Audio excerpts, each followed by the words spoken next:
l'enregistrement. Moi, j'aime pas trop les notes. Enfin, pour moi, le podcast, tu vois, c'est vraiment une discussion. Ouais, naturel. Et donc voilà, mais très content d'être là aujourd'hui à Station F. Plaisir partagé. Exactement. Tu m'avais dit c'était le plus grand. Ouais, alors c'est ce que j'ai lu, hein, mais du coup c'est un campus entrepreneurial, on va dire, et un incubateur. Et le plus grand d'Europe, ouais, en effet. Du coup, on est dans le premier hangar. T'as un deuxième hangar qui fait à peu près la même taille, où en fait tous les entrepreneurs un peu de partout viennent se réunir et juste viennent aussi travailler. T'as pas mal de box de beaucoup d'entreprises. On voit juste ici à Mistral. Derrière nous, il y a du OVH, il y a du Snapchat, du Meta, du Google. Ouais, quelques grands noms voilà, il y a pas mal à connaître de maintenant. grands noms de la tech. Et après, tu as un corner aussi LVMH, un corner Paris Saint-Germain, où en fait, derrière, le but, c'est de faire se connecter des gens qui démarrent ou des gens qui veulent monter leur boîte, avec aussi des VC, des fonds d'investissement et autres moyens de lever des fonds et de faire grossir sa boîte. Il y a également des programmes, j'ai l'impression de faire la pub des stations F, mais non, mais il faut, parce qu'on est là, donc c'est vrai il faut que c'est présenter sympa. un peu l'endroit. Tu as des programmes du coup, pour les entrepreneurs, notamment un qui concerne, alors j'aime pas cet adjectif, mais des entrepreneurs atypiques, donc ceux qui viennent pas par exemple de région parisienne, pas des ex-42 ou des ex-HEC Polytechnique ou quoi, des gens qui viennent parfois de zones urbaines sensibles, on va dire. Et en gros, c'est un programme qui permet à ces gens-là d'avoir des bureaux, d'avoir une infrastructure, parfois même d'avoir des apparts moins chers pour être très proches d'ici. Et c'est un programme qui dure 6 mois pour que en fait, les gens développent leur boîte. Avec des formations, mise à disposition de réseaux, discussions du coup, avec des VC, avec différents investisseurs. Et moi j'ai quelques amis du coup qui sont au Fighter Programme, donc le programme dont je parle là. Et après tu as l'étape 2 à laquelle tout le monde aspire, c'est le Founder Programme, je crois que ça s'appelle comme ça. Et là c'est encore une fois pour passer à la vitesse supérieure. C'est un accompagnement un peu plus poussé, c'est ça ? C'est ça, ouais. Et là pour le coup c'est un peu plus sélectif. Pour être très transparent, c'est souvent pour le coup là des ex-HEC, des ex-Polytechniques, etc. Enfin, on te demande souvent quelle école tu as fait. Je vois quelques noms d'écoles là, je vois l'EDEC Business School. Tu as aussi des écoles qui ont des corners dédiés à leurs incubateurs écoles. Et là pour le coup c'est un peu plus sélectif, ou en tout cas c'est aussi pour des boîtes pour des startups qui ont déjà un market confirmé, qui ont peut-être une traction qui est confirmée aussi, ou qui ont potentiellement déjà levé en série A ou en pré-seed, des choses comme ça. Donc c'est vraiment c'est vraiment tout entrepreneur passionné de tech. C'est vraiment, on se sent comme un poisson dans l'eau ici. Moi je sens l'énergie de l'endroit et tout. C'est une ancienne gare, on est d'accord ? C'est ça, c'est une ancienne alors gare peut-être, mais en tout cas station de réparation des trains, Et c'est ça. Et très sympa, qui a été du coup remise à neuf par le projet du coup de Xavier Niel. Et certainement de nombreux partenaires, mais ouais, c'est l'idée. Moi, je trouve que c'est un beau projet pour la France, parce que ça incite les jeunes, du coup, déjà à rester en France et tout, tu vois, et à entreprendre, tout simplement, parce que je pense qu'on a beaucoup de jeunes talents, etc. Ils ont besoin d'un endroit comme ça et d'un petit coup de pouce, on va dire, pour que leur projet se concrétise. Et voilà, c'est pour ça aussi qu'on est un peu là, Paul. Ouais, carrément. Alors, je vais juste raconter à mes abonnés, à ceux qui vont nous regarder, ceux qui vont nous écouter, comment on s'est rencontrés, parce qu'on s'est rencontrés sur les réseaux sociaux. Yes. Si vous n'êtes pas encore abonné, abonnez-vous sur harry.droit. Toi, je ne sais pas si tu as un Instagram public ou pas. C'est un Insta perso, donc je ne vais pas forcément le partager, ça n'a pas trop d'intérêt. Mais après, vous pouvez plus aller sur LinkedIn ou sur Internet. On en parlera certainement après. Mais sur Flow, du coup, qui est le nom de la marque qu'on a créée, ma société du coup, d'accompagnement et de conseil pour les entreprises, dont on va certainement parler. Donc flowconsulting.fr sur Internet et puis sur LinkedIn aussi. Il faudrait que je crée une page Insta, mais c'est vrai que c'est pas trop là où je vais aller chercher ma cible, on va dire. Mais en effet, vous pouvez aller retrouver ça sur LinkedIn et sur le web. Ouais, c'est top. Donc je disais qu'on s'est rencontrés sur Instagram parce que... Pardon. Ce sont les aléas du direct. On s'est rencontrés sur Instagram parce que j'aime bien faire des blagues, on appelle des mèmes. Tout le monde connaît ça normalement, mais si vous ne savez pas ce que c'est qu'un mème, en fait, c'est des blagues en images, en fait. Et pour faire un peu de l'ironie des fois sur des sujets d'actualité. Et j'avais fait un mème sur une actualité de l'époque, en fait, où tu avais des consultants d'une grosse boîte qu'on ne citera pas ici, qui ont fait des rapports sur ChatGPT, ils se sont fait cramer. Et donc, tu m'as envoyé un message pour me dire qu'il y a peut-être d'autres jeunes talents, en fait, qui vont faire les choses autrement. Et moi, j'étais très curieux d'en savoir plus, parce que j'aime bien apprendre de nouvelles choses. Donc, Paul, est-ce que tu peux te présenter rapidement ? Avec plaisir. Alors, je vais essayer d'être rapide parce que, en général, je peux m'étaler. Donc, tu peux t'étaler aussi. Donc, bonjour à tous. Donc, moi, c'est Paul, j'ai 23 ans. Je suis originaire de région parisienne et je suis entre la région parisienne et bordelaise maintenant. J'ai un parcours assez classique, entre guillemets. Je fais une école de commerce 100% en alternance. Donc, j'ai commencé à travailler à mes 17 ans. J'ai commencé très simplement dans une boutique de brosses où j'étais vendeur. Et après, à la suite de mon BTS, j'ai pu intégrer directement le monde de la start-up et de la tech en intégrant une boîte qui, en gros, gérait des campagnes d'email pour des annonceurs e-commerce. Okay. C'est là que j'ai vraiment mis un pied, on va dire, dans le milieu et ça m'a beaucoup intéressé. J'ai rencontré des gens qui m'ont donné envie de m'ouvrir l'esprit là-dessus.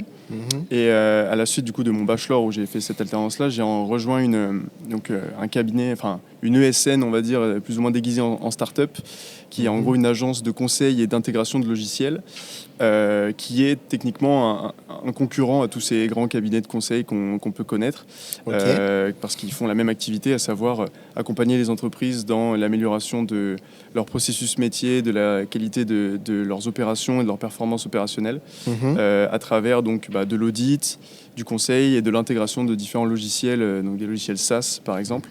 Et puis depuis la montée des outils IA, des LLM, etc., ces outils-là se sont rajoutés, on va dire, dans la boîte à outils qu'on peut proposer à ces entreprises-là.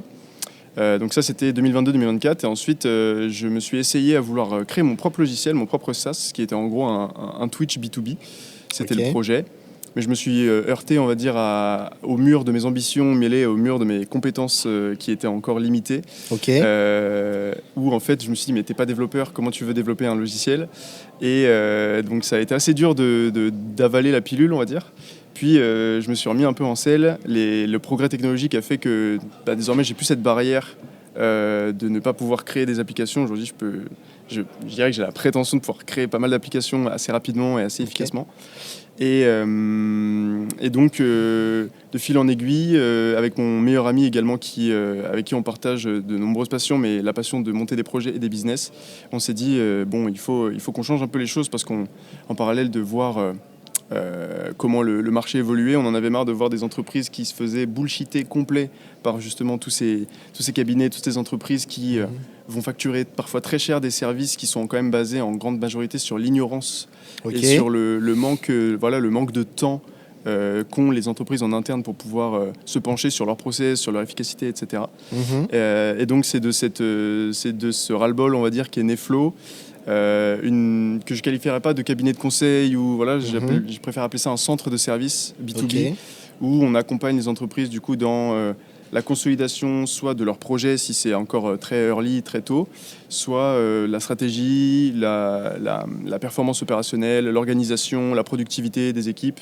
On peut accompagner des dirigeants, des managers, des indépendants, des salariés, peu importe. Et du coup, on utilise pas mal les outils, les IA, etc. Mais c'est vraiment qu'une composante. Notre but, c'est vraiment d'aider les projets à avancer. On est foncièrement hédoniste dans notre vision, et notre but est vraiment d'aller accompagner des projets qui ont du sens, à aller le plus loin possible et exploiter leur plein potentiel. Voilà. Écoute, c'est très intéressant tout ça. On va pouvoir aller en profondeur un peu parce que c'est un monde que je connais pas du tout, en fait, le monde du consulting ou conseil aussi, on peut dire ça. Conseil consulting, c'est conseil consulting. Donc concrètement, si je viens de voir, il faut que j'ai déjà une entreprise, ou ça peut être au stade de projet, ou est-ce que je dois te voir quand j'ai des problèmes ? Comment ça se passe ? En fait, quand tu veux. La réponse très simple, c'est quand tu veux. L'avantage, c'est on a développé une méthodologie qui nous permet de nous adapter exactement à toi et à ton projet ou alors à ton entreprise ou même à ton groupe, si tu as un groupe. L'idée, c'est... on joue un peu le rôle d'un psy business au départ. Okay. C'est-à-dire qu'on va venir t'écouter, comprendre ce que tu veux faire, où est-ce que tu en es déjà, personnellement et dans ton projet, quelles compétences tu as, quel temps tu as, où est-ce que tu en es, où est-ce que tu as réussi à avancer, quels sont tes blocages. Et nous, grâce à nos méthodologies et l'expérience qu'on a et la vision qu'on peut avoir et les idées qu'on peut aussi avoir, notre but, c'est de t'accompagner tout simplement. À travers, du coup, on va poser des questions, on va aller faire des recherches sur le marché, on va analyser le marché, on va t'analyser toi aussi. Okay. On a des tests de personnalité, des tests professionnels sur la maturité par rapport au digital, par exemple. Et notre but, un peu, c'est d'évaluer où est-ce que tu en es sur une échelle de 1 à 5, on va dire, et de savoir quel est le potentiel de développement de ta valeur et du potentiel de ton projet ou ton entreprise. Une fois qu'on a été capable d'estimer cette valeur et de poser vraiment des indicateurs de performance actuels et cibles, notre but, c'est d'accompagner à atteindre la cible.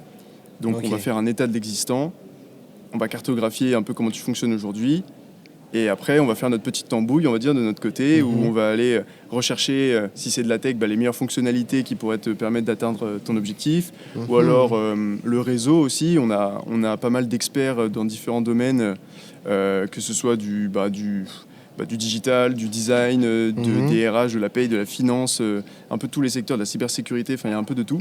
Et on va aller en fait rassembler les briques qui permettront à ton projet d'aller le plus loin possible. Dans la mesure où on estime, c'est une phrase de Saint-Exupéry qui concerne l'amour, mais qui est à peu près valable pour tout. C'est l'amour, c'est pas regarder, c'est pas deux personnes qui se regardent droit dans les yeux, c'est deux personnes qui regardent ensemble dans la même direction. Nous, notre but, c'est pas de se mettre en face de toi et de te dire écoute, c'est comme ça et pas autrement, mais c'est de se mettre à côté de toi et de te dire bon allez, on avance tous ensemble. Et si on a besoin de composer une team, une escouade de tueurs pour aller encore plus vers ton objectif, c'est ce qu'on fait. Et moi, tu vois, je t'ai dit, je suis élève avocat. Donc, peut-être que dans quelques mois, quand les gens regarderont cette vidéo, je serai déjà avocat. Imaginons, je m'installe, parce qu'un cabinet, c'est une entreprise quelque part. Et que, je veux devenir le meilleur sur un marché, par exemple, le marché de l'art, par exemple, le droit du marché de l'art. Est-ce que ça, typiquement, c'est dans vos cordes ou pas ? Comment ça se passe à ce moment-là ? Je viens de voir. Quel est l'apport, en fait ? Parce qu'il y a aussi l'arrivée de l'IA. Et on a parlé de ça, justement, parce qu'il y a eu ces scandales, en fait, de gros cabinets de conseil qui utilisaient finalement ChatGPT ou d'autres IA pour faire des rapports. Et quelle est la valeur ajoutée finalement de ton entreprise par rapport à l'IA ? C'est une bonne question. C'est vrai qu'on pourrait se dire, en fait, maintenant que j'ai une super IA omnisciente qui peut m'écouter autant de temps qu'elle veut et me conseiller toutes les choses avec toute la capacité technologique de recherche d'informations, etc., on se dit, on n'a plus besoin de personne. La réalité, c'est que si, on aura toujours besoin d'être humain et du sentiment humain et de la capacité la capacité que permet la vie humaine, j'ai envie de dire, d'exécuter, de se rendre physiquement à des endroits, etc. Si je reprends la base de ta question sur le marché de l'art, la valeur ajoutée qu'on aura encore plus dans le marché de l'art, en plus où c'est quand même, on fait transpirer des émotions à travers l'art, etc. Nous, notre but, c'est justement d'allier la puissance technologique et notre capacité avec des années d'expérience d'utilisation depuis le départ. Moi, ChatGPT, j'utilise ça depuis que c'est sorti, même utiliser ça en bêta, etc. Donc, par exemple, pour répondre à ce que tu disais sur le fait que les cabinets de conseil peuvent utiliser l'IA pour faire des rapports, etc. Ce serait mentir de te dire que nous, on s'en sert pas. Mais la différence, je te rassure, nous aussi, on utilise beaucoup d'IA en droit. Après, la différence, c'est que, comment dire, tu as des personnes qui vont demander quelque chose, genre je veux ce résultat, hop, ChatGPT sort le résultat, on feuillette, on regarde en croix et on copie-colle et on envoie au client. Bon, ça passe dans certains cas, ça passera de moins en moins parce que disons que le AI fact-checking est de plus en plus nécessaire. Et nous, ce qu'on va venir faire, c'est que on va challenger énormément. On a appris à prompter aussi, on a appris à diriger nos IA pour ne pas qu'elles soient uniquement dans la confirmation, c'est dans le biais de confirmation de dire oui, tu as de super idées, vas-y, continue.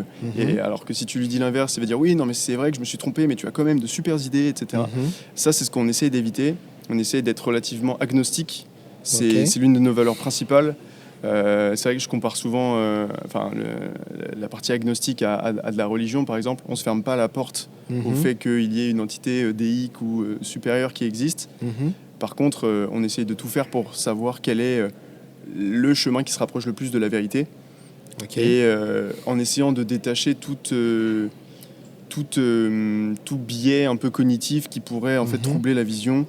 Et du coup, notre valeur ajoutée, pour répondre finalement à ta question, la valeur ajoutée par rapport à une simple IA, c'est tout simplement la dose d'humanité mixée à une expérience qu'aucune IA ne pourrait reproduire, parce que bien que l'IA soit très forte pour comprendre des sentiments humains, ce n'est pas un humain. Et il n'y a pas la notion d'instinct, il n'y a pas la notion d'énergie. Et nous, on vient aussi travailler finalement intrinsèquement avec ça pour garantir, peu importe le secteur d'activité, nous en fait on s'en fiche que tu vendes des stylos Bic ou des bombes nucléaires. On sera capable, on évite de travailler avec les gens qui vendent des bombes nucléaires quand même, mais c'est pas un truc qui se vend tous les jours non plus. En plus de ça, mais des armes, t'as compris l'idée. Oui. Peu importe le marché, peu importe le secteur, on va essayer de faire en sorte d'aider à atteindre l'objectif et d'exploiter le potentiel du projet.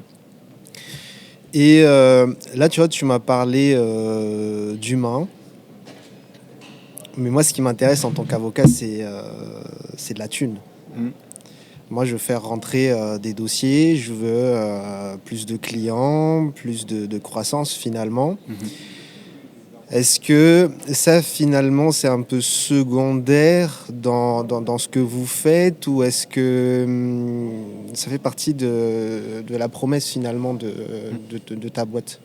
Alors, nous, on a une maxime, on va dire, qui nous concerne nous, mais qui la plupart du temps ne concerne pas nos clients, c'est l'argent n'est pas le nerf de notre guerre.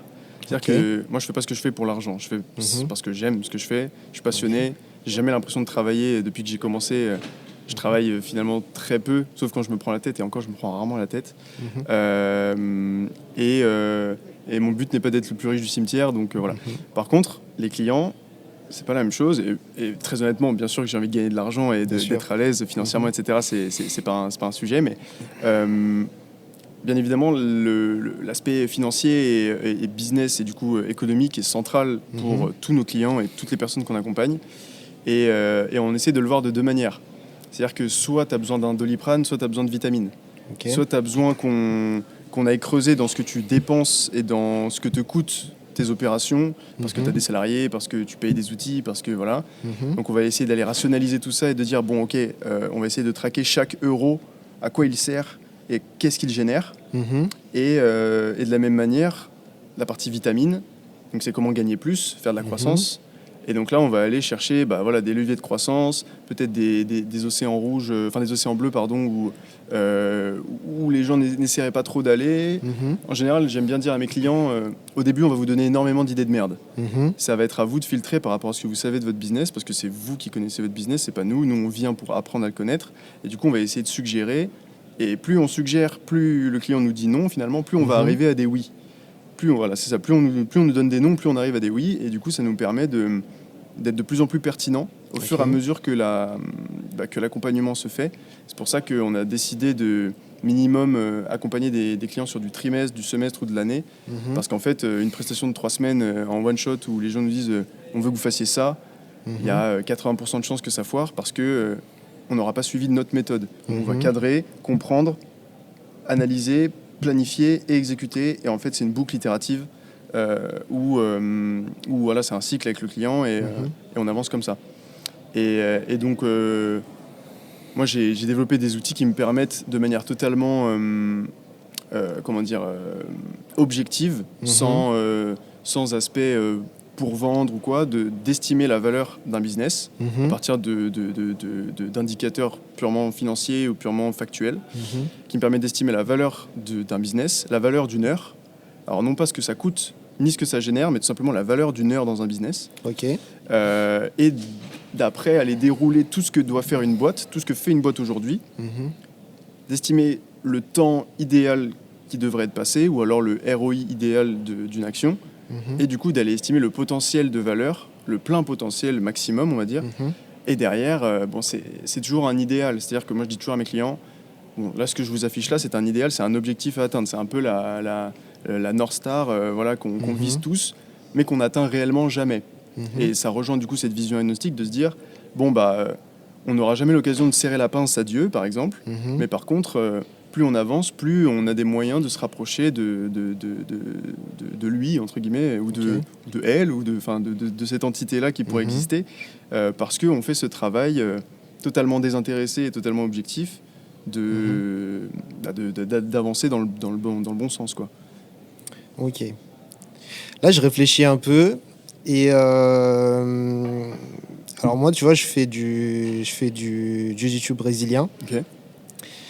Et un jour, notre coach avait décidé de faire venir un préparateur mental. Okay. Et en fait, c'est un peu ce que vous faites, en fait, mais au niveau de l'entreprise. Du coup, vous faites un peu de la prépa mentale. Et je sais que ça, c'est un peu compliqué parce que c'est pas, la valeur ajoutée n'est pas forcément palpable, tu vois.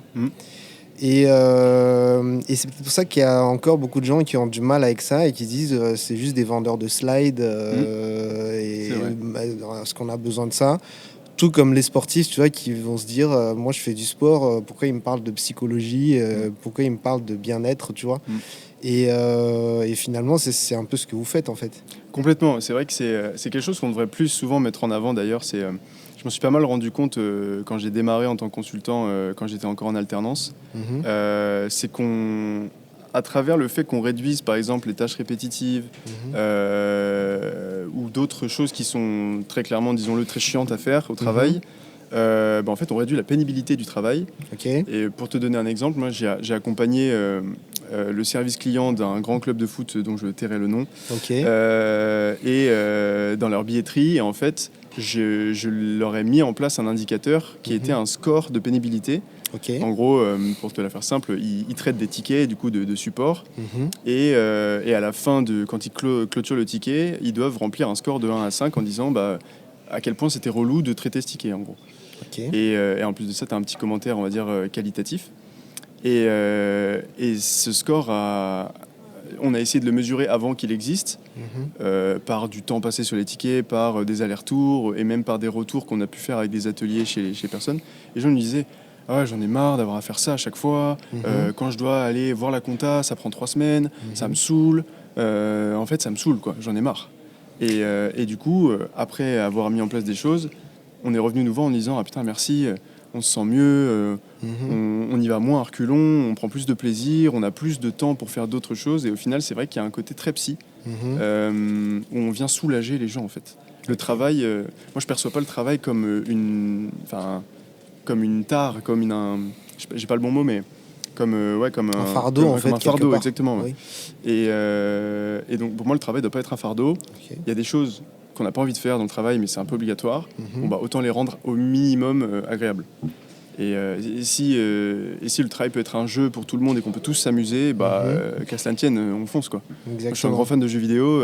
Si on peut bosser comme on joue aux jeux vidéo, je nous parlerai un peu de jeux vidéo tout à l'heure. Avec plaisir. Parce que moi j'aime bien faire des digressions comme ça.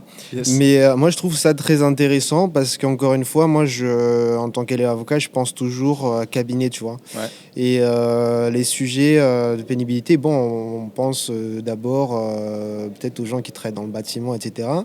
Mais ça existe aussi en fait dans ces milieux-là où des gens peuvent manquer de sommeil, des gens peuvent finir très tard, et peut-être que c'est une mauvaise organisation en fait finalement, et qu'on n'a pas pensé en fait à peut-être fluidifier certaines tâches et et à toutes ces choses-là. Et vraiment, moi, d'ailleurs, nous, on nous le dit maintenant dans les écoles des avocats, parce qu'avant, c'était un sujet un peu tabou. Que voilà, le bien-être, c'est essentiel en fait, et on nous apprend comment nous organiser, et on nous encourage même à nous soulager en fait des tâches répétitives en fait en utilisant l'IA tout court. Nous, on aura toujours une valeur ajoutée parce que on peut vérifier certaines choses. Nous, on a des connaissances, on a un savoir-faire. Et c'est ça le plus en fait. Et en revanche, les autres tâches de rédaction, de machin et tout, où tu peux être là jusqu'à 23 heures, et bien, si tu peux le faire assez rapidement, soit avec une bonne organisation, avec les bons outils, et bien, c'est que du bon pour le client finalement, parce que le lendemain matin, il a un avocat tout frais, tout content, et qui aime son taf, tu vois. Et qui n'a pas de brouillard dans le cerveau aussi. Exactement. Qui lui permet de prendre des vraies décisions éclairées. Et, ouais, c'est clair. Ouais, et puis de pouvoir aussi durer.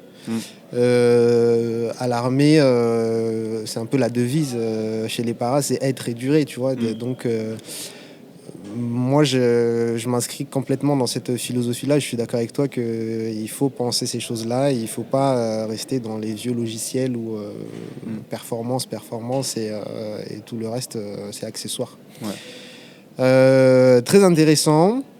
J'avais une question, je ne sais pas si tu as une réponse. On va essayer. Combien ça va me coûter tout ça, si je suis ton client? Ça dépend que de toi. Au départ, ça ne te coûtera rien, c'est sûr. Okay. Parce que j'ai comme philosophie de ne pas facturer une valeur que je n'ai pas créée, et que je n'ai pas mesurée.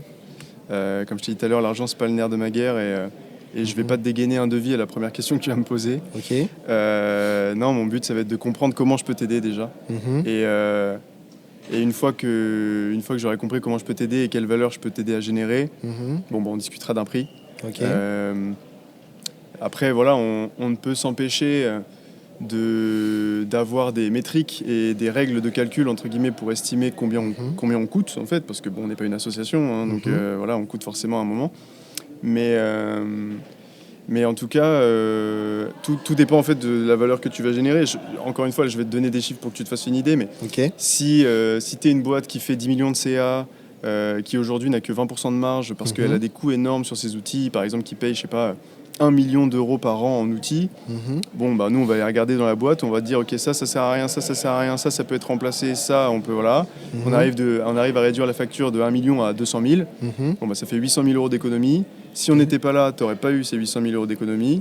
Donc, on peut estimer qu'on va facturer, je sais pas moi, 10% de ces économies. Sur le résultat. Et en général, on essaye de... je pourrais te montrer en off caméra après les outils que j'ai développés pour estimer ça, mais on essaye de tourner entre, pour 1 euro investi, enfin 1 euro rétro investi, on va dire, tu récupéreras entre 5 et 20 euros, soit en valeur créée, soit en valeur récupérée. Donc encore une fois, en Doliprane ou en vitamine, tu vois. En général, c'est dans ces ordres-là. Ça, c'est pour de l'accompagnement. Après, parfois, il y a des entreprises qui veulent simplement avoir un audit très classique. Et donc là, c'est vrai que c'est là où on se rapproche un peu plus de ce que vont faire des cabinets de conseil classiques, où on va estimer le temps que ça nous prend, on va le calquer à quelques coefficients de complexité, voilà. Et puis, il y a un taux journalier, il faut bien à un moment avoir un tarif, et ce qui nous permet de fixer un prix pour un audit. Mais on le propose aux gens qui le souhaitent. En général, moi, je préfère accompagner sur de la durée parce que nous, nos audits, le but n'est pas de pondre un document de 60 pages avec lequel le client va pouvoir s'essuyer aux toilettes, pour rester poli. C'est vraiment d'apporter de la valeur.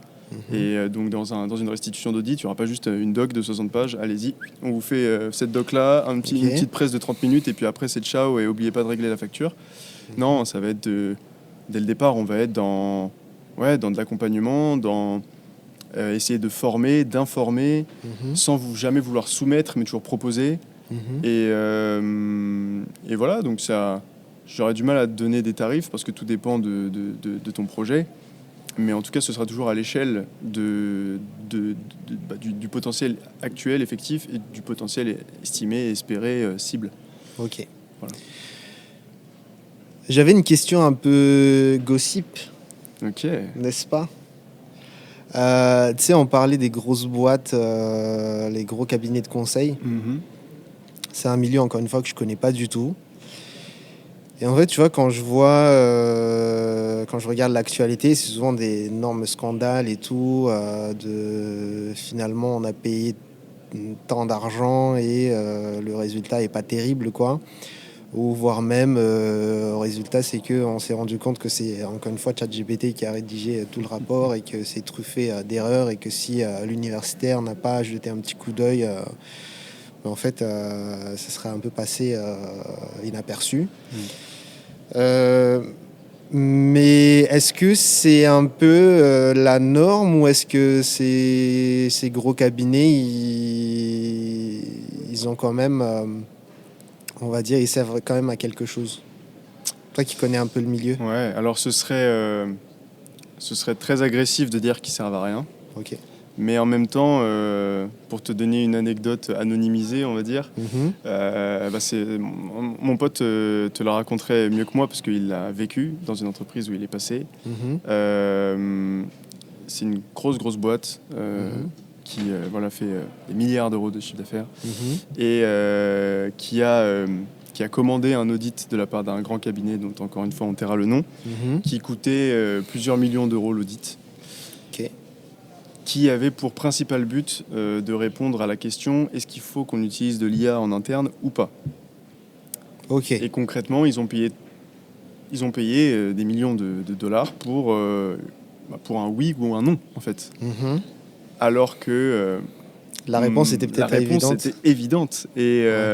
Et que mon pote lui-même, c'était son sujet de thèse de master, a passé des mois à suer sang et eau, on va dire, à aller batailler auprès des directions, auprès des différentes verticales et des lignes métiers pour leur dire mais on a des outils incroyables, on a des gens qui passent leur journée à se prendre la tête, à perdre du temps, et on a des clients qui attendent et on a du business à faire.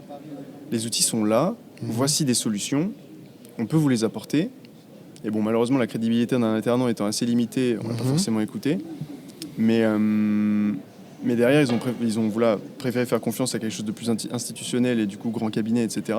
Pour répondre à une question auquel un alternant de 23, 24 ans avait répondu de manière beaucoup plus structurée et beaucoup plus investie parce que lui, il n'a pas passé 3 semaines à aller au resto ou à aller machin pour avoir 2-3 infos et puis pondre un rapport très certainement fait avec ChatGPT, du coup j'en sais rien, je ne voudrais pas m'avancer mais il y a des chances sur le fait de est-ce que on va utiliser ChatGPT au final dans la boîte.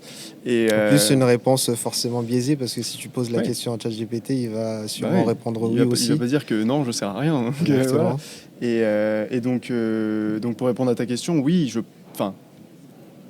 oui et non, je pense que les cabinets ont un intérêt pour la simple et bonne raison que quand ça vient de l'interne, c'est toujours plus compliqué à faire passer, alors que quand tu payes quelqu'un pour écouter ce qu'il a à te dire, tu vas forcément plus appliquer. Okay. Par exemple, je te décale ça à de la psy. Si tu dis à ta maman je vais pas bien, je sais pas comment aller mieux et qu'elle te dit peut-être que tu devrais faire ça, nanana, tu vas peut-être pas l'écouter, alors que c'est ta mère. Okay. Alors que si tu vas voir un psy, et que ce psy fait bien son travail, bizarrement, tu vas peut-être plus appliquer ses conseils. Parce que tu as payé, parce que c'est un psy et que c'est son métier de en fait, t'aider. Pour les cabinets de conseil, c'est un peu l'effet costard-cravate, serviette Hermès, en fait. C'est exactement ça. Le mec qui débarque avec le rapport, ça sort c'est exactement du sac Hermès et puis c'est peut-être plus crédible, en fait. C'est ça. Alors que c'est qu'une histoire d'image, au final.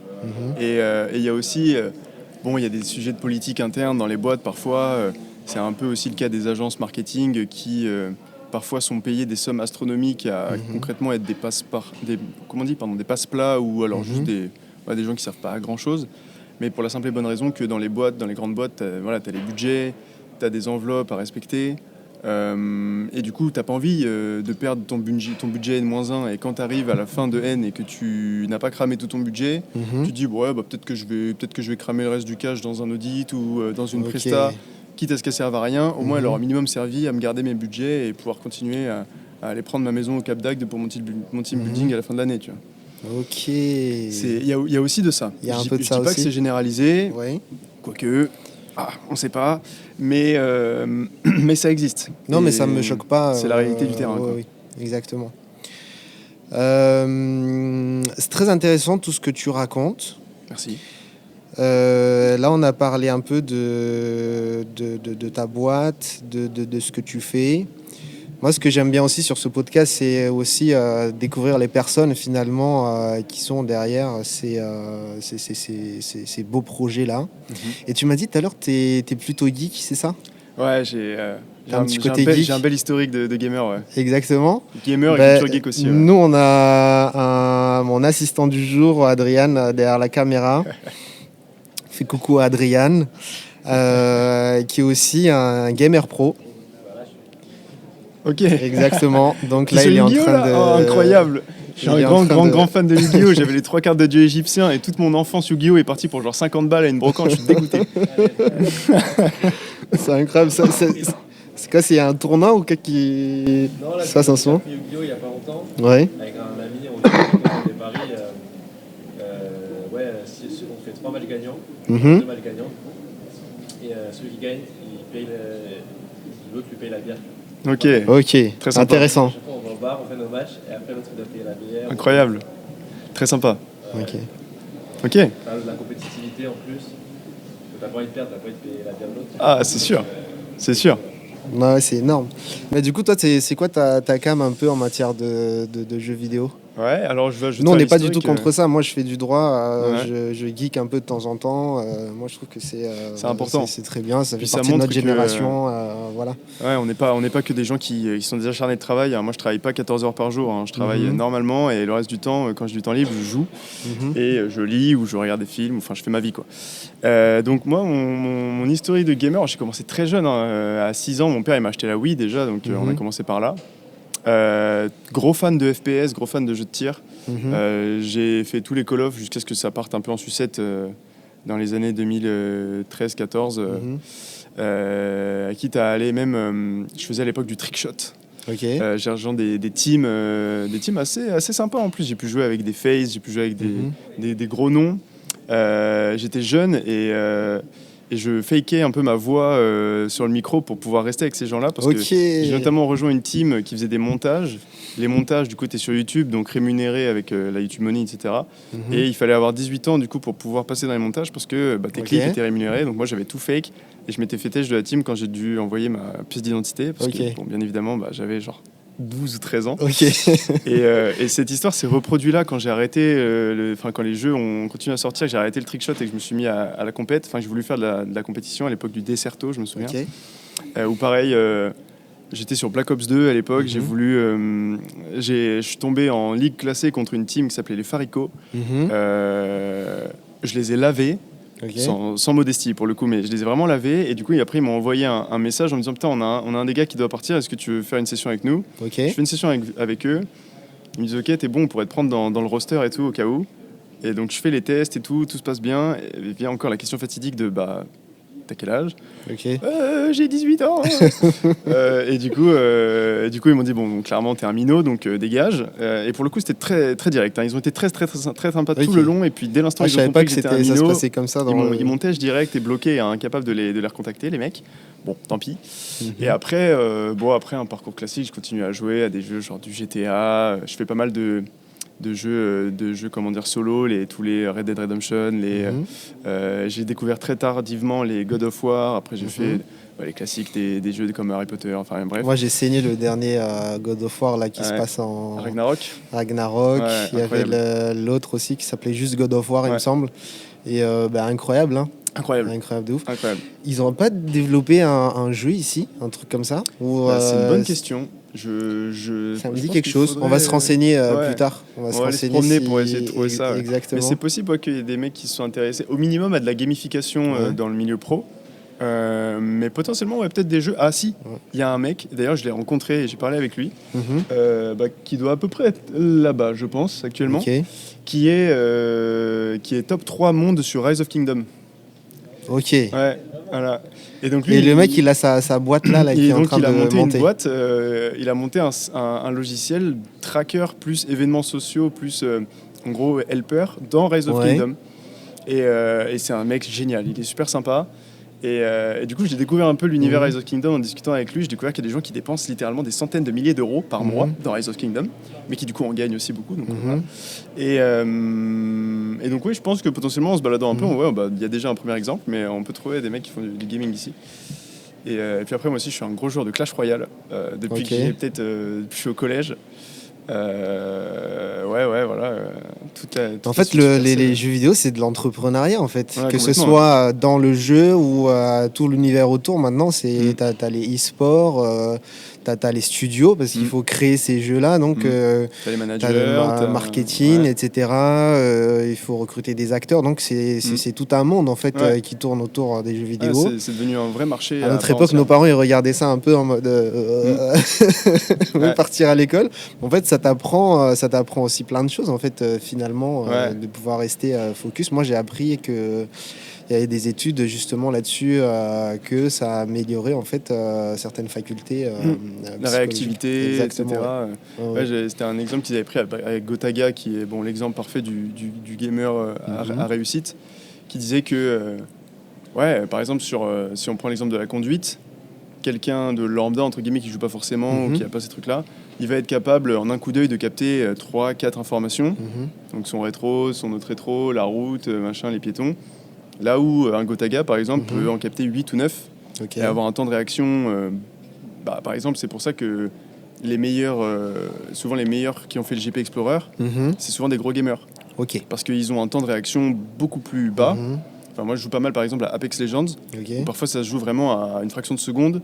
Et c'est une fraction de seconde où tu es obligé de réfléchir à peut-être 5, 6, 7, 8 paramètres à la fois.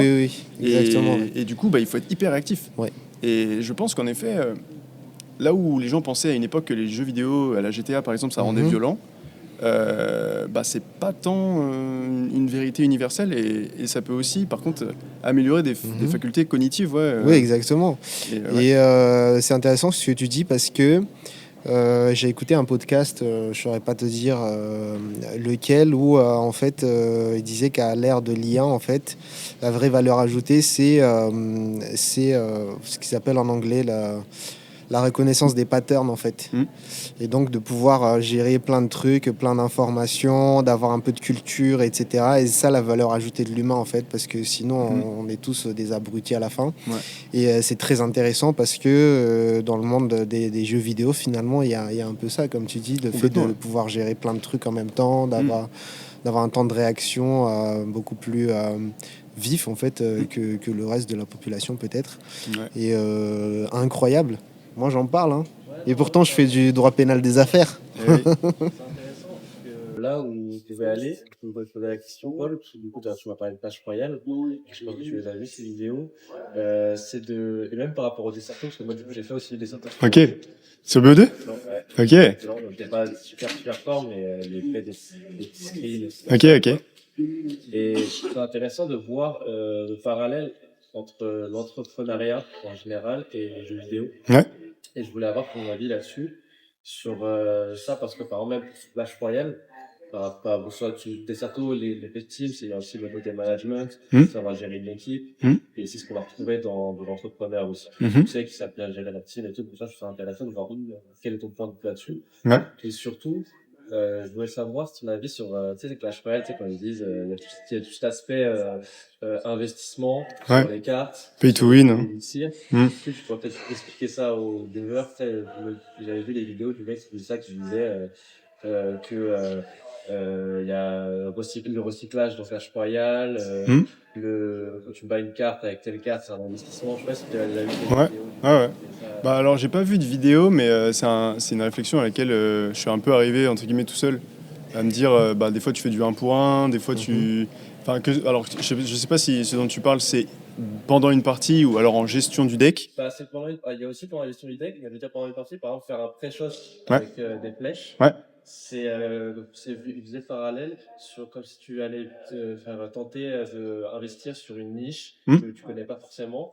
Tu pouvais faire le parallèle entre des mouvements que tu fais dans le jeu Ok. Il y a des parallèles énormes à faire, je suis d'accord. Complètement. C'est ce que je trouve le gaming est très proche du côté entrepreneurial.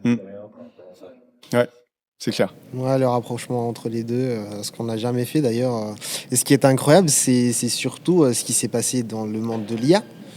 Parce que c'est un peu grâce aux jeux vidéo en fait, parce qu'on utilise maintenant la même technologie pour créer les mêmes réseaux en fait. Les réseaux neuronaux et les décisions que va prendre. Exactement, d'où le succès d'NVIDIA. Ouais. Exactement, donc merci encore une fois aux geeks et... merci les gamers, on vous aime. Exactement. Ouais, c'est clair, ça a énormément apporté, hein, en effet. Nvidia est l'acteur majeur dans tout ça, et c'est fou qu'il aide aussi bien les gens qui passent une quantité astronomique d'heures à gamer et à passer du temps dans leur chambre à jouer avec leurs potes, que des gens qui passent du temps dans leur garage à monter des business. Exactement. Et à vouloir créer des entreprises, des modèles technologiques très poussés, etc. Et c'est vrai qu'il y a énormément de parallèles à faire. Si on reste par exemple sur Clash Royale, en effet, il y a ce côté préparation. Quels éléments je vais rassembler dans mon équipe, dans mon deck pour que tout soit bien équilibré, que je puisse parer à toute éventualité, et qu'en même temps j'ai mes combinaisons offensives et aussi défensives qui me permettent de pouvoir contrer à peu près n'importe quoi et de me préparer. Et puis après tu as la partie in-game. Dès que tu commences une game, tu sais pas quel est le deck de l'autre. Tu sais pas, si on compare, tu sais pas quel talent, quel profil va avoir le concurrent dans l'entreprise d'à côté, tu vois. Ou même qu'est-ce que, si je place mon truc, c'est qu'est-ce que c'est déjà le client, qu'est-ce qu'il sait faire. Ça se trouve, il est meilleur que moi sur des trucs où je vais vouloir l'aider, tu vois. Et l'intérêt, donc si je continue le parallèle, c'est que au début, par exemple, je vais essayer de maintenir les deux de concert, on va dire. C'est au début d'une game Clash Royale, tu vas aller placer des petites cartes. Soit tu y vas avec le culot et tu lâches la mayonnaise, on va dire, dès le début. Soit tu vas aller placer des petites cartes pour essayer de faire jouer l'autre et qui t'en disent un peu plus, en fait. C'est pareil dans ce que je peux faire dans un audit, par exemple. C'est-à-dire que soit je vais, ce qui est une très mauvaise idée, aller lui dire, alors moi je sais ça, je vais pouvoir te dire ça, et soit tu lui dis, écoute, qu'est-ce que tu veux qu'on fasse, comment on avance, par quoi tu veux commencer, qu'est-ce qui te pose problème aujourd'hui, où est-ce que tu as du mal à avancer, etc. C'est deux manières complètement différentes de voir les choses. Dans Clash Royale, tu peux essayer de faire les deux. Tu peux y aller au culot et dire, ok, vas-y. Alors pour ceux qui connaissent, j'envoie bourreau PK, sort de rage et puis on y va au talent. Soit tu te dis, j'envoie des petites chauves-souris pour voir avec quoi il va contrer, j'envoie peut-être un cochon pour voir avec quoi il va contrer, etc. Et du coup, ça te permet de rentrer plus dans le contrôle, de bien maîtriser ta partie. Puis parfois, tu vas peut-être te faire surmener et tu vas perdre, et puis c'est comme ça. C'est tant pis. Puis tu relances une game et puis tu avances et si tu es constant et que tu sais te remettre en question, tu vas forcément progresser. Et c'est vraiment pareil dans le business. Moi, j'ai connu un énorme échec, j'ai vécu un énorme échec quand j'ai arrêté mon Twitch B2B, là. Vraiment, 6 mois de dépression, je passais du lit au canapé, du canapé au lit, à regarder Netflix, et puis c'est tout, quoi. Et puis à un moment, je me suis dit, mais attends, à la base, tu faisais ça. Le premier client que tu avais quand tu avais 19 ans, c'était un grand club de foot, et tu les as aidés, ils étaient satisfaits. Reprends confiance en toi, tu vois. Donc je me suis remis en selle et puis on continue, quoi. On avance et on accomplit des choses, et c'est en accomplissant des petites choses qu'après on va accomplir mis bout à bout, ça fera un gros bloc, tu vois. Exactement. Et pour faire le parallèle avec un autre jeu, l'aspect communautaire et réseau est très important aussi, que ce soit dans l'entrepreneuriat ou dans les jeux vidéo. Je prends l'exemple de mon nouveau jeu préféré depuis qu'il est sorti et que j'ai découvert, à savoir Clair Obscur. Expédition 33, jeu français. J'en ai entendu parler. Lorient Star, si tu m'entends et que tu vois ce podcast, sache que la BO que tu as créée m'accompagne tous les jours et je t'en remercie parce que voilà. Et d'ailleurs, je t'ai envoyé un message sur Instagram si un jour tu as l'occasion de le voir. C'est très joli la BO. Voilà. Incroyable jeu qui pour moi est bien plus qu'un jeu vidéo, c'est une véritable œuvre d'art à part entière qui traite de sujets très très profonds, etc. Et si on reste sur l'aspect purement gameplay et réussir à platiner ce jeu qui est d'une difficulté mais impressionnante, tu as un aspect... moi j'ai travaillé pour arriver à battre des boss dans ce jeu. J'ai fait des recherches, je suis allé sur des forums, je suis allé voir des vidéos, je suis allé dans des salons Discord pour dire c'est vraiment un truc de passionné, comment vous avez fait, etc. Ouais. Putain, je suis bloqué sur ce boss, j'arrive pas à faire le combo, je fais que 120 millions de dégâts, il faudrait que je fasse 1,2 milliard, comment on fait et tout. Regarder des vidéos, essayer de trouver le mec qui y est arrivé. pour que du coup ça me fasse un shortcut, parce que j'ai pas non plus envie d'y passer 250 heures à galérer et à me faire niquer à chaque fois. Et donc il y a vraiment cet aspect communautaire, rechercher la meilleure solution et essayer de trouver le chemin direct, non pas par envie de facilité, mais juste par envie de... Moi je suis pas mauvais perdant, par contre je suis très très bon gagnant, quoi. Et donc mon but c'est de shortcut de la bonne manière, sans on va dire occulter ou omettre tout ce qu'il y a à savoir et toutes les bonnes choses qu'il y a à apprendre. Le jeu, je l'ai fait, je me suis laissé bercer par les musiques, les cinématiques. Et parfois, tu te marches, tu regardes et t'es genre, waouh, quel magnifique univers. Et à côté de ça, parfois t'es comme ça, là, à essayer de buter le boss, t'y arrives pas, tu galères, t'y passes 3 heures. Mais bon, même si t'as pas avancé au bout de 3 heures, t'es content parce que intérieurement, t'as passé un bon moment. Et puis, t'as quand même progressé vers ton objectif, quoi. C'est un peu, t'as plusieurs vies en fait quand tu joues aux jeux vidéo, tu fais c'est des expériences énormes. T'as d'autres loisirs ou pas du tout? Je peux dire non, moi j'en ai pas beaucoup. C'est vrai que je suis un grand touche à tout, mais ce que j'ai tendance à dire avec ça, c'est à force de s'intéresser à tout, on s'intéresse plus à rien. C'est quelque chose que je combats un peu au quotidien, mais j'ai pas mal de loisirs. Un truc que j'ai pas mal mis de côté pour favoriser un peu l'aspect carrière professionnelle, etc. C'est le rap. Enfin, le rap, l'écriture. J'écris des sons depuis que j'ai peut-être 12-13 ans, on va dire. D'où les références littéraires, Saint-Exupéry. Un petit peu, ouais. C'est vrai que j'ai découvert très tôt... J'ai commencé en rappant les sons de Nekfeu, par exemple, tu vois. Je me suis encore refait son album sous la douche hier soir. Et à me dire, putain, mais c'est vraiment lui qui m'a donné envie de cracher le feu déjà et de mettre sur papier des choses, soit qui me concernent, soit qui concernent les autres, soit des histoires, des fictions même parfois, des personnages, de l'ego trip, etc. Et je suis un grand passionné de musique afro, de musique house, de R&B. Donc je me ferme aucune porte, j'ai toujours voulu poser sur tout type de prod, etc., écrire tout type de thème. J'ai mis de côté un peu ça à l'issue de mes études pour me focus sur le boulot, sur des choses un peu plus sérieuses, en me disant t'auras jamais une carrière de rappeur. On sent quand même qu'il y a un créatif derrière, quoi. Ouais, il y a de la créativité. Après, bon, je suis vraiment pas doué de mes 10 doigts, par exemple. Le dessin, les trucs comme ça, c'est pas moi du tout. Truc. Je suis moins sensible à ces arts-là, à l'art, par exemple, la peinture, des choses comme ça. Je suis moins sensible, même si, par exemple, Clair Obscur m'a beaucoup apporté à vouloir être plus curieux de ça, à vouloir plus comprendre la peinture, la photographie. Bon, le cinéma, ça a toujours été une grosse passion aussi. Cinéma, animation, aussi grosse culture geek sur l'univers Marvel, les animés, et même de la SF ou des films beaucoup plus profonds, inspirés de faits réels, des choses comme ça. Ouais, tout ça, ça fait un peu mon... Non, mais univers, l'écriture, quoi. c'est hyper important. Ouais. Il y a... Moi,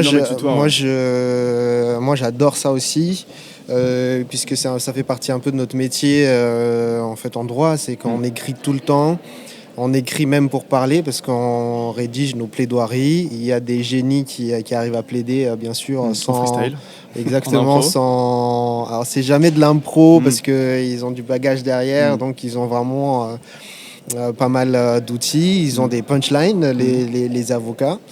Donc je trouve que c'est important et ça se sent un peu, tu vois, quand tu parles, que tu sais expliquer les choses, de trouver les bons mots pour convaincre, en fait, parce que je pense que quand tu entreprends, quand tu accompagnes des gens, des fois c'est ce qui manque un peu. Et je trouve qu'on devrait tous avoir un peu cette formation-là. Malheureusement, on n'a pas... maintenant, ils ont le grand taux, mais c'est à la fin, quoi. C'est au moment du bac. Mais moi, ça a changé beaucoup de choses, parce que j'ai fait un peu du théâtre aussi. Ça m'a ouvert plein de portes. Et d'ailleurs, j'ai laissé beaucoup de gens derrière moi, parce qu'ils n'avaient pas ces outils-là. Et donc, forcément... la richesse des conversations sans voix ternie. Rien que de faire des connaissances... rien que de faire ça, tu vois, nous on se dit ça a l'air facile, mais pour certains, il y a des gens, ils sont tétanisés, quoi. La prise de parole, juste d'avoir ça là devant soi, qu'est-ce que je dois faire, et surtout que ça a été vu peut-être par des millions de gens. Des millions, vous êtes tous là, rejoignez-nous. Exactement, donc maîtriser la parole sans forcément être un ténor du barreau, je pense que c'est hyper important. Et moi, ça se sent parce que, comme tu dis, t'aimes écrire, etc. Donc, c'est hyper important. Ouais, c'est cool. Qu'est-ce qu'on peut dire d'autre? Donc, toi, tu es sur LinkedIn. Ouais. T'as un site internet. Est-ce que tu peux rappeler à ceux qui nous regardent ton site? Alors, c'est flow-consulting, donc flow-consulting, comme ça se prononce, .fr. Bon, ça va certainement évoluer aussi. On va prendre d'autres noms de domaine, notamment Flow Office, pour faire d'autres choses. Est-ce que ça, il fallait le dire? Ah, peut-être pas, mais de toute façon, j'ai regardé et je vais poser une option dès aujourd'hui, comme ça, je suis sûr, avant que le podcast sorte. Mais ouais, on va prendre ça aussi pour un peu plus privatiser, on va dire, l'accès à ce qu'on fait. Parce qu'il faut... moi, j'aime pas fermer les portes aux gens, mais il faut un peu savoir dire non aussi parfois et se rendre un peu plus exclusif. Donc Flow Office servira à ça aussi. Ouais, on peut montrer principalement. Donc c'est ça, d'où ta stratégie de pas du tout vous mettre sur les réseaux sociaux, quoi. Ouais, alors tu vois, encore ce matin, j'ai posté sur LinkedIn. Je poste sur LinkedIn avec comme simple objectif de être un peu disruptif, de parler des choses qui me dérangent. Tu vois, ce matin, j'ai fait un post sur le Blue Monday, qui avait comme hook le Blue Monday, en disant putain, mais on est noyé sous des informations qui nous pousseraient à être de mauvaise humeur ou à bader alors qu'en fait, si vous voyez les choses d'une autre manière, genre, tout va bien, quoi. Genre, tout va bien, les gars. Après, on connaît pas la vie des gens, on sait pas ce qui peut leur arriver. Il y a des gens, à l'heure où on parle, qui se font bombarder, qui vivent des choses horribles, etc. Exactement. Mais j'ai lu un livre qui s'appelle La théorie de la désintégration positive, que je recommande à tout le monde. Bon, rien qu'au nom, vous aurez peut-être pas envie de le lire, mais franchement, lisez-le, ça aidera grandement votre. C'était ma dernière question, mais il m'a devancé. Ah mince. Sur les recommandations, mais j'en aurais peut-être une autre. C'est très bien. Donc c'est un livre en gros qui m'a appris la désintégration positive et je vous laisserai lire pour découvrir ce que c'est, mais moi ce que j'en ai retenu, c'est de se dire, il y a différentes essences qui composent un être humain. Il y a le moi, il y a le moi proche, à savoir son entourage, et puis il y a tout le reste finalement qui est quelque chose d'assez impalpable et voilà. Et dans ce tout le reste, tous les éléments peuvent nous affecter, c'est-à-dire que je sais pas, on a tous été choqués en 2021, je crois, de voir les troupes russes arriver en Ukraine. Mais après, tu reçois l'information, tu te dis waouh, c'est choquant, etc. Et puis après, tu passes à autre chose. Il y a des gens qui sont très très impactés alors qu'ils n'ont pas un seul membre de leur famille qui est là-bas. Ils n'ont rien vécu de direct, mais ça les impacte énormément. Et ça, bon, je ne jette pas la pierre à ces gens-là, mais pourquoi s'embêter ça te concerne pas. Alors, sois empathique, mais ne te laisse pas détruire par ce truc-là. On n'a pas évolué comme ça, en fait. Non. C'est qu'on n'est pas capable d'absorber toute la misère du monde. C'est clair.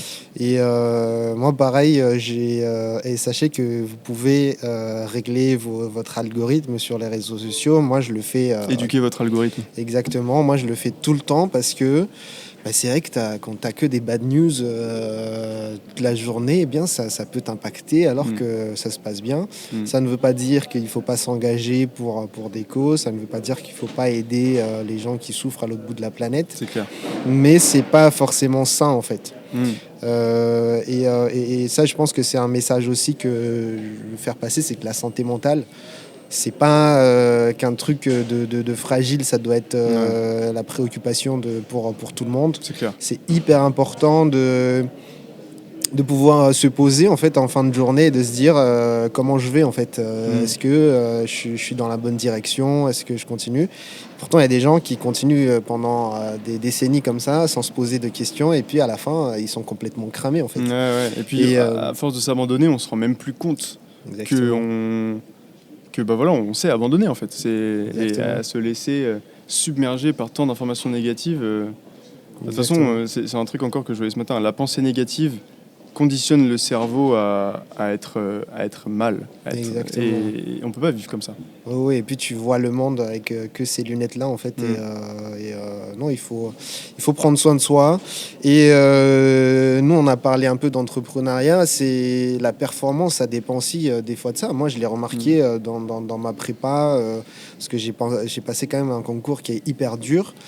Et en fait, l'année dernière, parce que je l'ai raté une fois, Et l'année dernière, c'était sport obligatoire presque tous les jours, 30 minutes de sport, repos obligatoire, 8 heures de sommeil, c'était non négociable. Et en fait, j'ai performé de ouf. Ouais.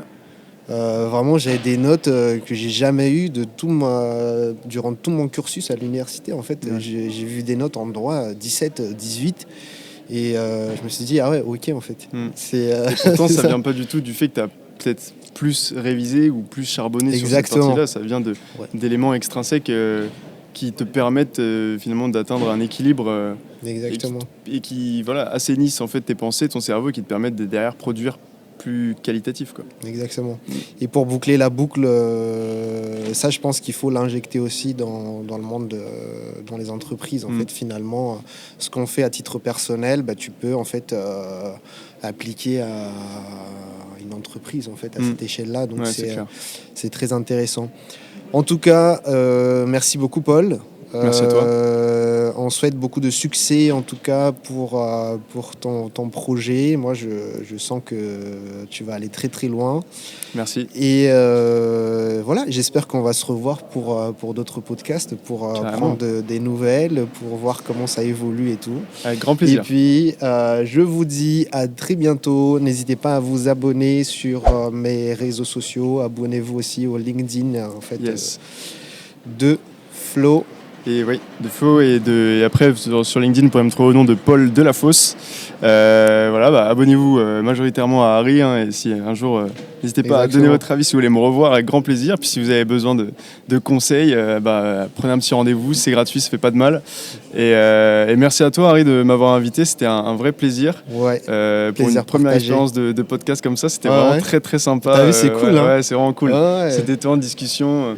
C'est dommage qu'il y ait deux petits verres de bière parce que j'ai l'impression d'être trop bar. Là. On peut faire ça la prochaine fois, pas de souci. Merci à Adrienne, notre assistant du jour. Ouais, merci Adrienne. Et de toute façon, je mettrai les liens dans la description pour celles et ceux qui voudraient en savoir plus. Voilà, merci beaucoup. Mec, t'as vu ? Incroyable. On a dû faire plus d'une heure là, je pense. Ouais. Il est 1h. Et on va juste prendre quelques photos pour la miniature. Ouais.